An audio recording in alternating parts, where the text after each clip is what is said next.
भीषण गर्मी में बिजली कटौती बढ़ गई है और इसी को लेकर समाजवादी पार्टी के विधायक आज केस्को मुख्यालय के बाहर विशाल धरने पर बैठे हुए हैं। भीषण गर्मी में बेतहाशा बिजली कटौती के विरोध में ये समाजवादी पार्टी के कार्यकर्ता हैं और विधायक अमिताभ वाजपेयी और विधायक इरफान सोलंकी के साथ यहाँ पर विरोध में बैठे हुए हैं। हाथ में पंखा भी लिए हुए हैं और पंखे के साथ साथ कुछ बात भी कह रहे हैं, संदेश भी दे रहे हैं। उनसे बात करने की कोशिश करेंगे।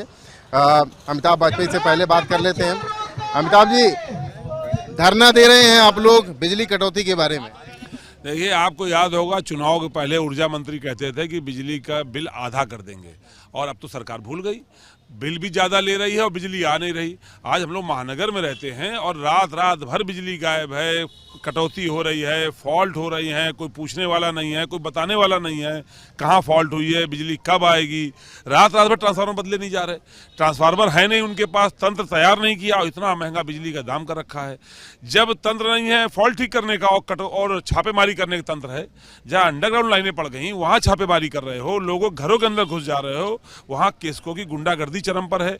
नया बिजली कनेक्शन बगैर पैसा दिए आप ले नहीं सकते। तो एक तरफ उपभोक्ता का उत्पीड़न बिल के नाम पर, उपभोक्ता का उत्पीड़न कटिया के नाम पर, उपभोक्ता का उत्पीड़न नए कनेक्शन के नाम पर, और दूसरी तरफ सेवाएं आपकी है नहीं, फॉल्ट आपको पता नहीं, कोई तैयारी आपके पास है नहीं।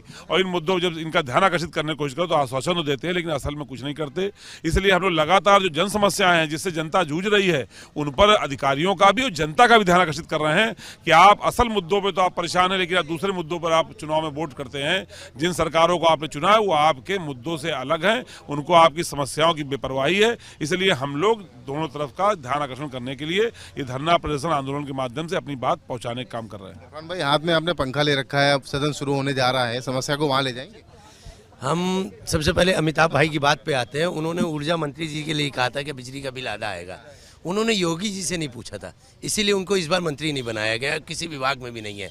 शायद पूछते तो मंत्री भी बना दिए जाते, क्योंकि उन्होंने झूठा वादा करा। क्योंकि योगी जी और बीजेपी सरकार की मंशा थी कि सरकार में आते ही हमें बिजली नहीं देना, वो पहल शुरू कर दी। ऊर्जा मंत्री जी ने पूछा नहीं, उन्होंने अपनी तरफ से बयान कर दी, ज़्यादा बोल गए, उनको सजा मिली। पहले का संकट चल रहा है ये बोला जा रहा है, तो देश के प्रधानमंत्री जी से बात करें। देश के प्रधानमंत्री भी तो उनके ही हैं। अरे कहीं लाइट कम कर दें, कहीं तो दें। ये तो सबसे बड़ा जिला है, सबसे बड़ा प्रदेश माफ करिएगा, और यहीं से प्रधानमंत्री जी भी आते हैं। खुद प्रधानमंत्री जी को अपने ही प्रदेश की चिंता नहीं है, उनको गुजरात की चिंता है। गुजरात में चुनाव होने जा रहे हैं, जहाँ पे चुनाव होते हैं वहाँ पे सुविधा अच्छी होती जाती।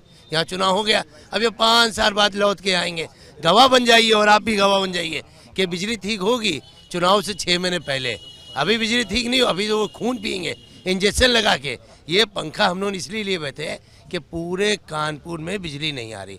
आप भी पी रहे थे पर आप कह नहीं सकते क्योंकि आप पर्दे के पीछे हैं, हम लोग पर्दे के आते हैं, आगे हैं। तो हम अपनी बात बता रहे हैं, जनता की आवाज़ है ये।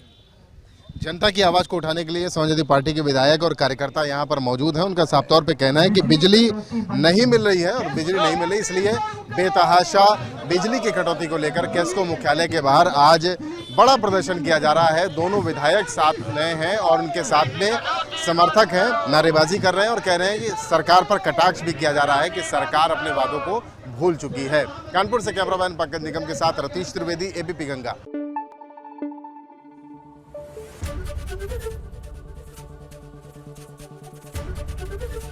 एबीपी गंगा, खबर आपकी, जुबान आपकी।